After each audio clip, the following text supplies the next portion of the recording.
742,000 letters in one pupil's school career. 300 million across Scotland. This is the problem. Even though paper recycling is a step in the right direction, it is only a temporary bandage on an ever-growing wound. Our solution consists of two parts: helping the school to convert to a paperless communication system and running an environmental education day with the younger years. Our school sent out 53,000 letters last year. The environmental impact of this is huge.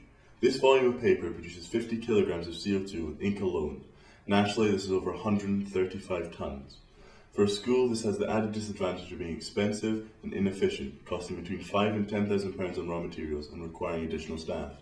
Across Scottish schools, this is £15 million which could be saved annually. We propose the solution of conversion to a paperless communication scheme, with the introduction of an email-based system allowing for easy and direct delivery of information.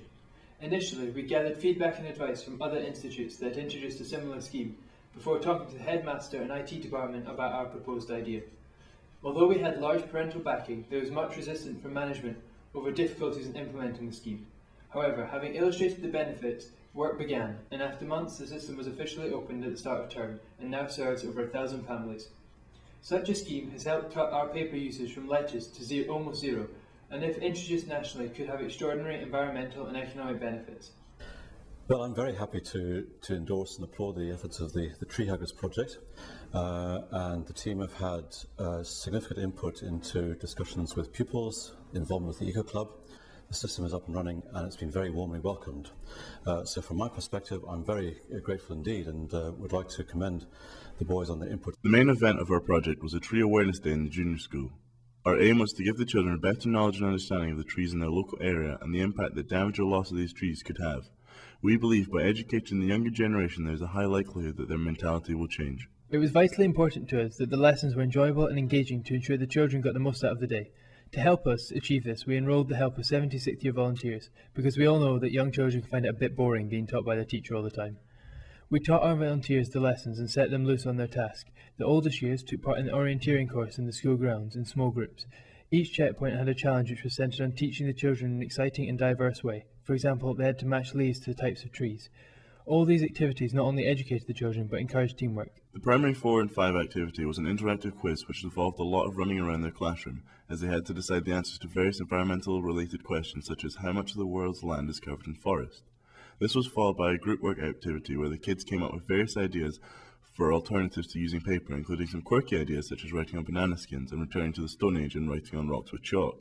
However, there was also some more practical ideas and it definitely got their brains working in a more environmentally friendly way. The youngest pupils in the junior school were taught a song which we had written all about trees. The song was very simple lyrically but had energetic hand actions which got the kids dancing and singing.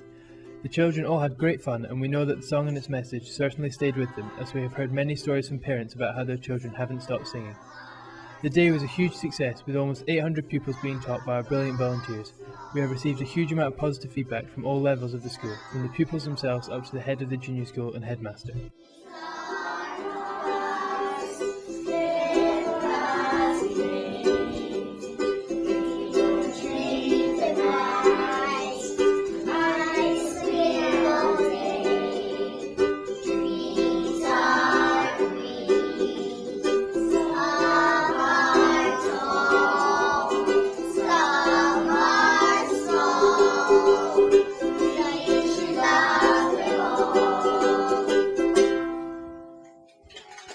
Well, the Education Day run in the junior school by the Tree Huggers group was a great success. The early years loved singing the songs, and that's such a good way to help children to remember things, and they really got the message through. The legacy that the group has left is fantastic, and we'd be really keen to have that continue. Looking to the future, we have tried to ensure that our work does not end here, and that we can leave a legacy within our school. After discussions with the school curriculum team, we have ensured that our Tree Awareness Day will be repeated on a yearly basis and in fact expand in size to allow every year group to take part in a different task. Outside of our own school, we have passed the lesson plans on to the Scottish Council for Independent Schools so it can be circulated. As well as this, we have received endorsement from politicians such as Paul Wheelhouse, the Minister for Environment and Climate Change, and Ian Murray, who is the Labour MP for Edinburgh South. With the pupils of our school and others from around the country, we hope that together we can do our bit to help cut the volume of paper being used and help maintain our environment.